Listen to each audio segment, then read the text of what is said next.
All right, welcome to another cool episode of another cool rock podcast. I'm your host, Steve, and thank you for being here. We know you have lots of choices for your podcast dollar, and we thank you for choosing our little podcast. One of my favorite parts of doing this show is discovering new music. Honestly, most of the artists I've had on, I hadn't heard before booking them. I'll stumble across a band on my own or through a publicist, dive into their catalog, dive into their new album, and if the songs really grab me, that's when I know I want to bring them on the podcast. This week's guest is a perfect example. Frank Pane, guitarist and founder of Sainted Sinners, joined me from Germany.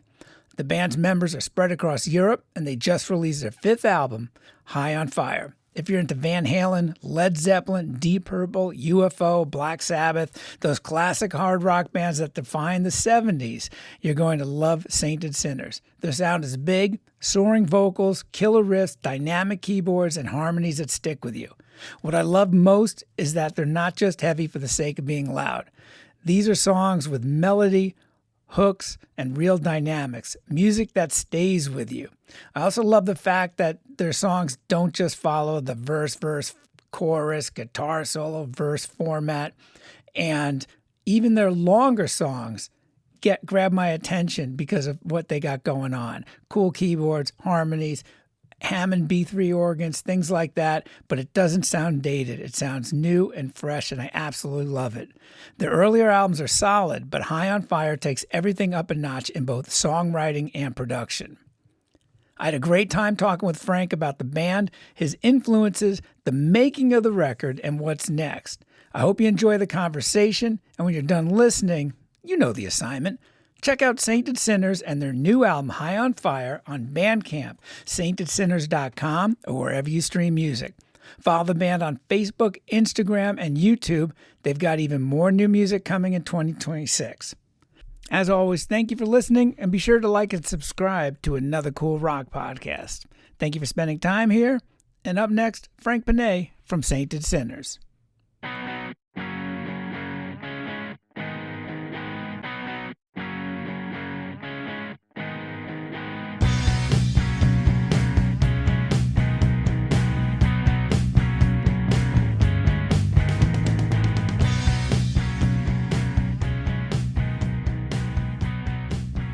All right, Frank, hello. Thank you for coming on Another Cool Rock Podcast. So glad you're here because I am a huge fan of the new album, High on Fire, which was just recently released, barely a month ago worldwide. How does it feel to finally share this record with the world? It's been a few years between this album and the previous one. Yeah, definitely. It took longer, than we planned. Everybody in the band is quite busy with other bands, with the, let's say, main bands, the more famous bands, so to say. And that kept us from finalizing the album earlier, We Sure. actually, the plan was to release it in 23 already, because we, immediately after the last album, Tasted, we started, writing new songs, and also we had some songs left over from the previous writing sessions, and we basically wanted to release the fifth album as soon as possible, but schedules, tourings, whatever, Sure. things happened, so it took longer than we expected, but in the end, the cool thing was, in the end we had some new ideas, and some of the songs that were written this year made it to the album, so that was kind of cool, because if we would have released it earlier, they wouldn't have made it on the album. So in the end, it turned out great. I think It, we're it really happy about it. right. Gave you more time to even solidify ideas and solidify the sound a bit more. I mean, I loved the previous record, but this album just sound wise to me just really takes a massive jump. There's so much going Oh on yeah. in it. And you mentioned the songwriting. So how did the break and, basically how did the songwriting process work for this album? You said you end up having some songs left over from the previous album, but then very recently some new songs Yes. came along. The thing with Saint Sinners is, the writing basically never stops. So it's like there might be like 1 or 2 months where you basically, because of other things that are going on, you don't have ideas. But as soon as, for me personally, talking about myself, as soon as I sit down on the couch and have some time off, and just jam on the guitar, I normally come up with something. Then I record Right. it very, very basic, just on my phone, to have the idea kept for the moment. And as soon as I have time to go down here in my basement, in the studio, and record it properly, and then send to the other guys. So it's always like this. So it can happen anytime that somebody of us will send an idea. You know, I'm kind of like, you could say, the main songwriter, because I started the band.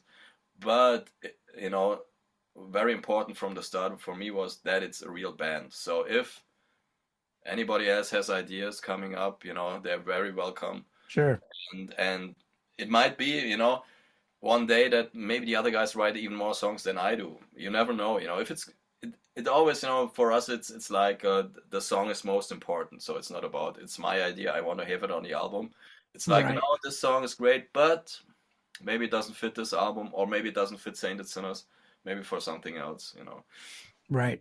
The But collaborative the collaborative end of things really fascinates me because I'm sure you mentioned sitting on the couch, coming up with a riff, let's say, or an idea. And on a side note to that, it always amazes me because it that's not something you can ever turn off, right? I mean, those you put a exactly, guitar in your hand, yeah, the yeah, ideas are there, right? You're always thinking this way. exactly, It's not like a exactly, faucet you can turn off, but the collaborative process really intrigues me because I'm sure there, and maybe it's on this album, there were songs where it started in one place, but once the other guys got their hands on it a bit, maybe it went to some different directions, or maybe there was just some things you weren't thinking of and went, hey, that really adds a lot to this song. exactly, totally. That's why I always, for example, if I send an idea, I keep, I for guitar, speaking for the guitars, I have a total vision what I want to hear, how the arrangement should be. But for all the other instruments, I always, leave it open for the other guys to bring their own creativity, because I always think, even if I might have like an idea, or hear something in my head how it could sound like, sometimes they come up with something that's even cooler, because it's Right. their instrument, it's their, the thing where they can let their creativity out. So, um, and it's great to work like this, because then also everybody in the band feels like this is my song, this is always important, and again, saying that we always wanted to be a band, not like a side project for guys that are known from some other bands. It's more, this should be seen as a real band. And I think, especially now on this album, also with the sound, that's uh, as you said, we see it the same. It's like a really a step up. You can really feel that, I think, that this is a real band, with a specific sound, now that, is working because of the individual sounds of the players, and our Right. ideas. Yeah, And once you're several albums into it, that core, that uniqueness really kind of, I guess, becomes even more evident. I yeah, hear sure, it and sure. listening to the progression of your albums Yeah, into this thanks. album. Um, so your bio mentions Deep Purple, Zeppelin, Van Halen, UFO, I think maybe Whitesnake in there. And I hear a lot of those things.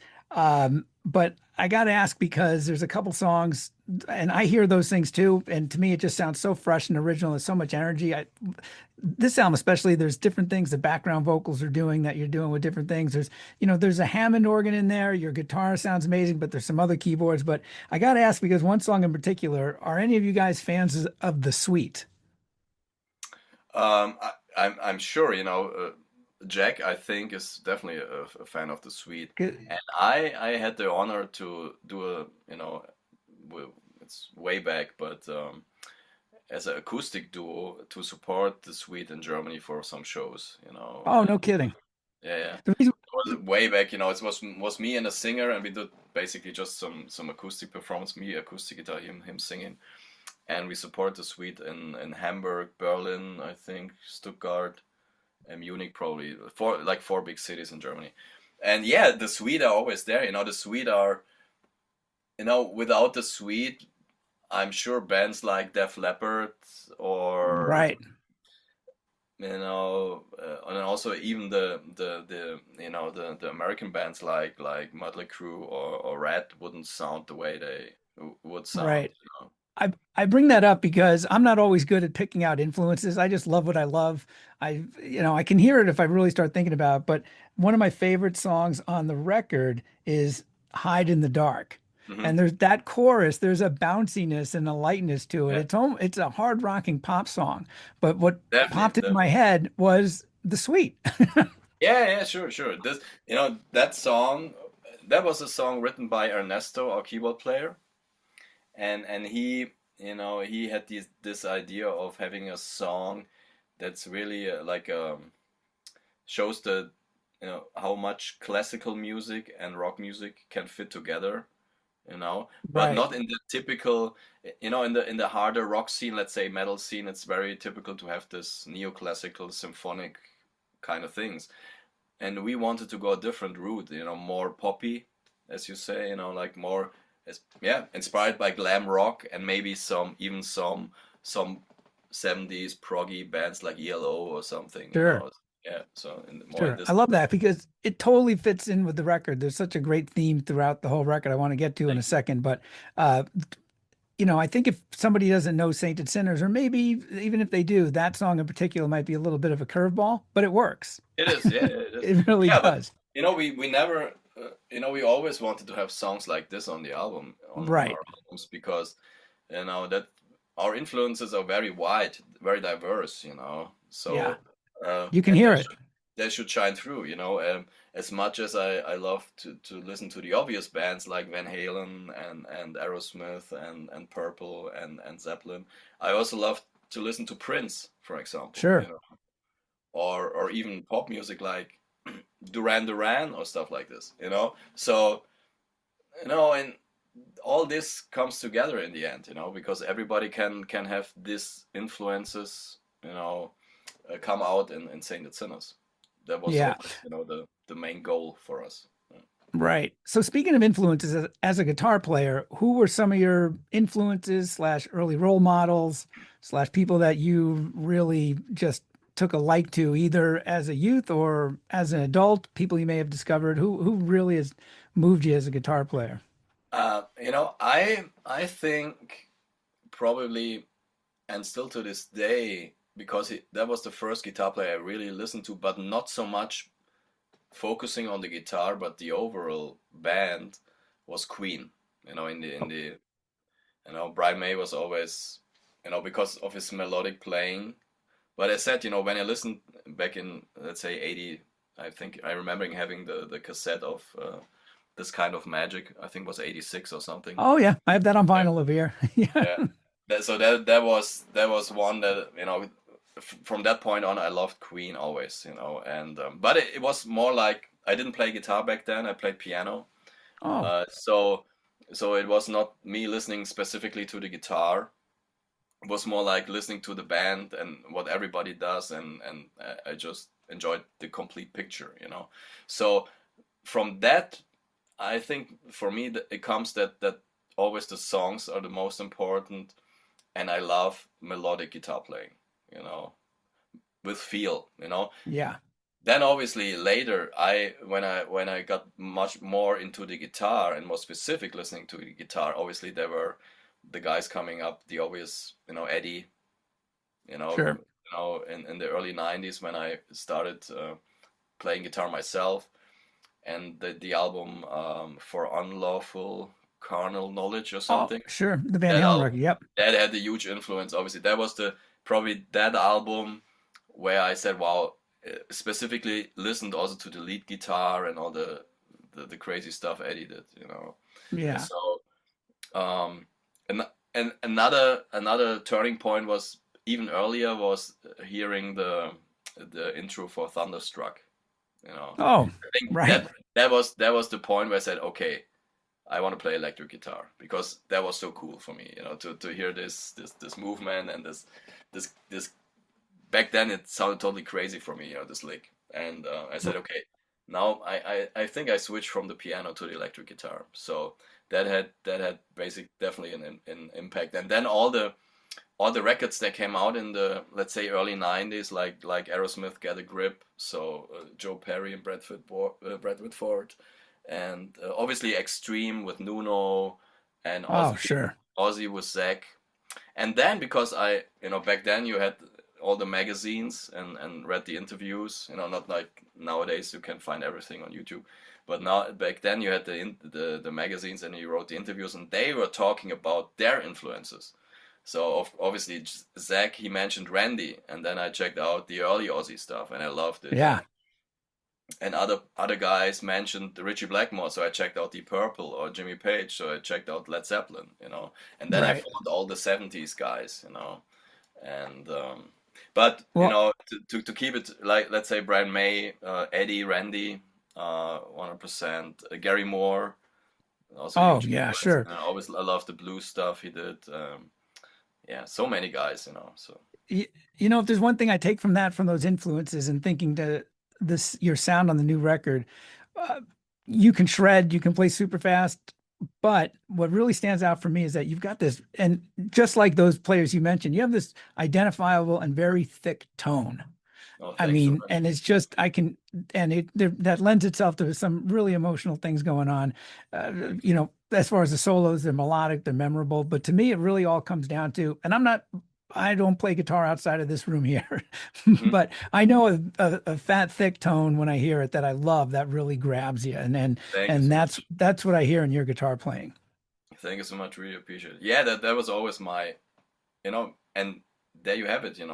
If you think about Brian May, what a sound. Very Right. specific, very emotional, beautiful, and all these players, like Gary and Gary Moore. Also, Santana was always somebody I looked up to because his melodic playing and stuff. Yeah, That was always more important than any fast stuff. It's fun, and it's sure. part of the game, sort of. It's If impressive.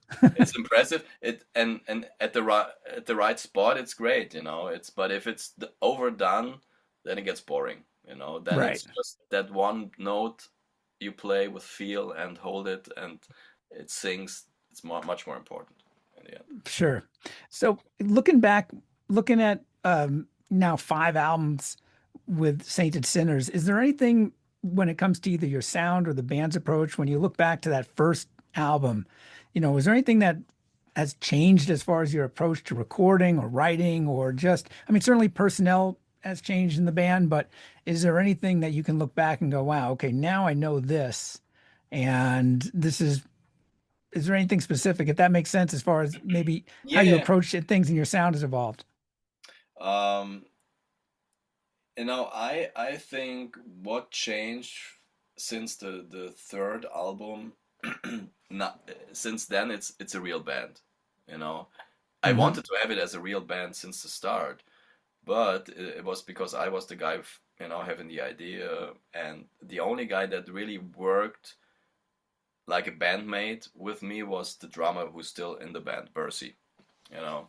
So we always started with the idea. So I had a riff, I sent him the riff, he put some drums on, and then it was, it always felt like, that, the, the people in the band, they saw it more or less like, yeah, it's a project kind of thing. So, Right. uh, and and since the third album, when the lineup changed, it's much more what I originally wanted. But obviously you cannot put pressure on people to say, it has to feel different for you. If it feels like this for them, it is what it is. But luckily now, since album number three with Jack on vocals, Ernesto on keys, it's yeah, now it's a real band. So, but the process how to write songs didn't really change. We just finally, I think now with this album, found the right guy to handle our sound. The first two albums were basically done by ourselves, sort of, but nobody of us is really a mixing guy. so it was just a budget thing. Right. And on the third and fourth album, we had a guy that did a good job, but I think for our sound, he's just too young. You know, he's a younger guy, comes from a different generation, so he approaches sound different. You know, and things that for him might seem not so important are very important for us, and vice versa. You know, so for us, dynamics are very important because see us very much as a live band. So that feeling, that dynamic flow in the songs, and having this come out in the production is very important for us. And now Marco, who did the High on Fire, he's I think same age as we are, basically comes from the same background, Generation. has the same heroes, so I think he much more understands what we want in sound wise, but Yeah. it doesn't want to take away anything from the guy that did the third and the fourth album. He did a very good job, I think. But it was always a compromise. His Hmm. generation, his view from his side, and our view was sometimes different. So we had to find a compromise. And now it was like blind understanding. It was like he just didn't know what to do, and it was just working very easy. Right. Obviously it helps when before you ever hit record, when you're going in there, when you know exactly what you want. Right. I mean, it's, 100%, yeah, yeah. obviously it saves time and money, but it also saves a lot of energy. Right. I mean, For sure, yeah. The way we work, the demos we produce, like the pre-production, is already very good sounding. So it's when we work with somebody, he already will get a good picture of what we want, and if he comes from the same background, I think it's super easy actually to work with us, but of course, if he general listens to different types of musics and more modern productions and favors these instead of the more old school vibe we want, then it's difficult, But yeah, no, as you say, finally we found the right guy, and this is why the sound really approved, I think. right. So you said the album is about staying positive in a chaotic world. I love that message. You couldn't get a more perfectly timed message or trying to put out this record. I mean, what does that message mean to you personally? And do you want listeners to kind of take this, which I think a lot of people listen to music and take rock and roll as kind of a catharsis or as an escape, if that makes sense. Exactly. Escape is the perfect word, so um, we want to entertain people, so and give them, if they come to a concert of ours, or listen to the album, they should just sit down, and if they have the time, do it the old school way, put on the vinyl in Right. the best way, or the CD, have a nice drink, no matter what they prefer, what they just enjoy, and just forget about what happened during the day and maybe some problems. That always should be the thing with us. That's what I do. If I have a hard day, and then for me it's like, if I'm home, I gonna put on the player this album. Didn't listen to it for a long time, and now I want to enjoy Right. it again. So, and this is always like a very very positive thing, and gives you power again, gives you energy for the next day. Right. And it should be like this. That is our goal. So we're not like a band that you know wants to bring up these negative subjects and then make everything even worse by making people depressed about it. Right. So we always, even if we have some serious subjects on the album, like Worlds on Fire or Lost in a Storm, still it should be like, in the end, okay, this is our view on things, but you know what, you still have rock and roll. Right. Better times will come, and as soon as you are healthy and can enjoy good music, this is always very worth living, so. Right. I think it's important for bands, musicians. It's certainly important for them to have something to say. But what your message is very important. You guys are saying something important. Yeah, I'm totally has respect for guys like Neil Young or Bob Dylan, but we're just not like this. I come from a Right. time you know, Van Halen is, will always be my, my band, and you know, to be honest, the Right. lyrics were about having a good time. Yeah. Well, ever it's funny because ever since I was just thinking of this, you remind me, ever since I was just even in the single digits when I was a kid and I had records and whatever they were playing, my mom's record, whatever I discovered or just constantly listening to the radio, there's always been one thing that I could always count on to put me in a better mood, and that has always been music. For the most part, rock and roll, but I mean, that could have been amazing pop songs too. It's always been more so than anything else. It's not a TV show. It's never been a person. It's not a book. I love all those things, but if the one instant mood enhancer that has always been the one constant in my life, it's been music and mostly great rock and roll and especially guitars. Cool, cool. Yeah, for me the same. It never gets old to listen to these records, and also you think back about when you first heard the record, when you first put it on your turntable, and it will always be exciting, to listen to good rock and roll. Right. And I should say too, and I'll put this in the show notes and everything, the album is out now. It's available on all the streaming platforms, but it's also available on CD and vinyl, correct? And Exactly. the CD has a bonus track. Mm-hmm. Who Are You? The New cover, yeah. cracking Who cover. Hmm. Yeah. That, I that was was going to fun. ask where did that come from? I mean, where did that Um, come from? Decide to do that and put it on the record. we the thing was, we had for Taste It, we had the idea to put a cover on, but to be honest, I'm not sure anymore if it was our idea or if maybe the label suggested maybe do a bonus track, maybe do a cover, and yeah, why not? It could be fun. But when we do a cover, we want to do something where we can really put our stamp on, you know.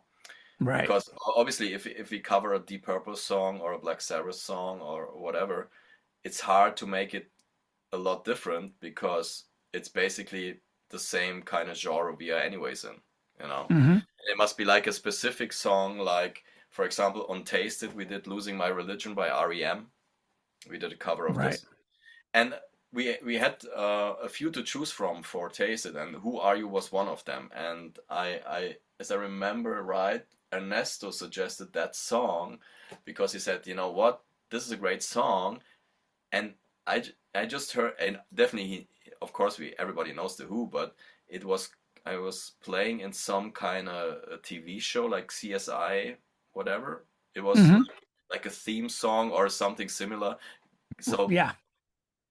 people recognize the song again, and and he said, hey, listen, let's listen to that Who song. I think we can do something cool with it, and that was the basically the thing which we did, because we made it more compact. We left out that middle part, which is cool. The original is great, but we wanted to make it more like a straight ahead, heavy rock, Right. in your face kind of song. And the only reason it didn't get chosen for Taste It was because we already had another song on the album, an original song of ours, Coffee, Whiskey, and Rock and Roll, which had a kind of similar party rock and roll vibe. So we said, okay, to have that song and also the Who cover, they are too similar. So that's why we put it on hold. But now for High on Fire, it was a good choice. The label said, hey, do we have a bonus track again? We said, yeah, we still have the Who cover, so let's use it. Yeah. One of the things I love about it is, especially when bands do good covers like you did, is that make it your own. Do something a little bit different with it. Otherwise, it's just a tribute, right? It's like a tribute band doing something. I mean, how do you interpret it? And that's Exactly. always fun. That's the only reason for us to do a cover, honestly. And we will do this even more in the future. We have some more ideas, and to take songs from even more different genres and make them, a Sainted Sinner song. So with a different arrangement, with different ways of how the guitars will be, if there are any guitars in the song. Maybe they're just keyboards, and now we add guitars, something like this. Right. And that's always fun because it feels more like your own song. And I think it's also much more interesting to listen to than to just play the song basically the same as it is in the original, just with the modern sound. That makes no sense from my point of view, you know. Agreed. Yeah. So here we are. We're talking towards the tail end of December here. New Year is upcoming. What is on tap? What are the plans for 2026? Hopefully, it's going to include live dates. What do you guys got going on? Yeah, we have some, definitely will have some live dates. We have already some confirmed for April, and we have maybe a few festivals coming up in the summer. And what we also plan to do is to put out another album because next year is 10th anniversary. Oh, Uh, wow.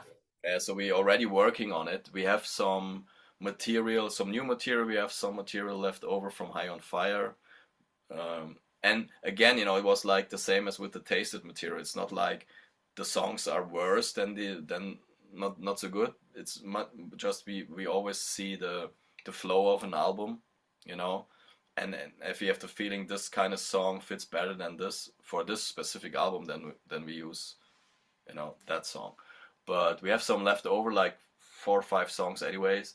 We have some new in the works and also some other ideas. So yeah, it's if everything works out, I think by the end of next year we'll have album number 6. That's So awesome. No more 3-year waits between albums. definitely not that. Now everybody now is really, with this album we were so happy with the way it turned out. Also, we had some live shows, and you know concerning the band, how it sounds now, that's the definitely everybody said this is the best lineup ever. With our new bass player Sammy, who is did has had his debut on High on Fire, and he fits so great into the band. Is such a great also background vocalist. Uh, was like the chemistry was so awesome playing these shows. We said, now we have to keep going. Now it Right. flows. So where are you guys all based? You're in Germany? Yeah, I'm Germany. Sammy as well, the our bass player. He's like 300K far from my side. He's more north. I'm more south. Then Jack, our singer, is from Florence, Italy. Ernesto, keyboard player, is from Bologna, Italy, and Bercy, our drummer, is from Budapest, Hungary. So Okay. that's also a thing. Yeah, it's not so. If we can play live, there's always logistics involved. So we always have to make sure it's a few shows in a row. So we cannot just Right. do one show at the weekend. We have to do at Right. least 3 shows or something. Right. But yeah, it's always Awesome. worth coming together. Yeah, no doubt. I should mention too, the videos are awesome. You guys make some great videos. They're fun to watch. This one's no different. Um, you can find them on YouTube, of course. And I mentioned all your music's available everywhere for folks listening in the States. And I think also internationally, you can buy the CD and the vinyl via Bandcamp at saintedsinners.bandcamp.com. So there's plenty of places to find you guys. And I Exactly. am going to be when we're done here, I'll be playing the album again because it's Wow, just thank you been so much. Awesome. it's been nonstop. I truly love it. So yeah. Thank you so So much. That's awesome. yeah, I've anything else you want to like mention for folks? Anything else you got going on? I mean, Yeah, I know we have some fans in the US, and honestly, I hope one day we can make it over. We know it's not too easy nowadays. It sure. didn't get easier to come to the US to tour with some other things bureaucratic side. But Right. anyways, still we if there ever will be the opportunity, we want to come over and play some shows there. And as soon as this happens, I guess everybody will know. And until then, please listen to the album, and in best case, get a physical copy. Because it's much more.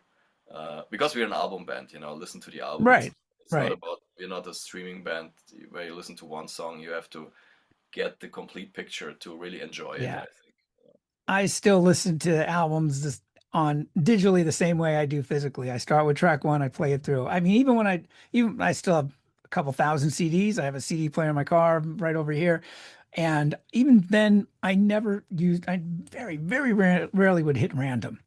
Yeah, You me too. know, I that opening cut is that opening track. I mean, and that's just the way my head works. That's just the way I prefer it, even digitally. Yeah, So, and and you know that was always, for me was always the thing.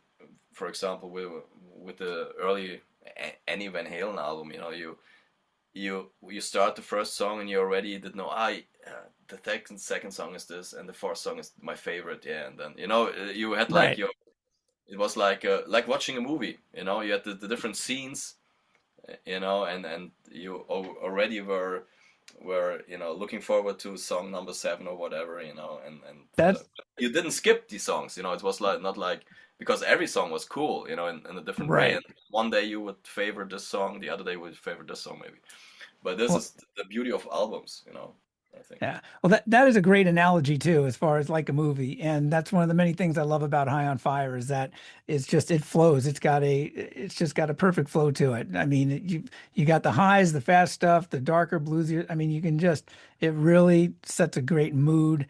I mean, the bottom line is all the songs are fantastic. I absolutely love it. Thank Like I keep telling you multiple times here. Sorry to repeat and, myself. and I thank you so much. It really Yeah. means a lot to us.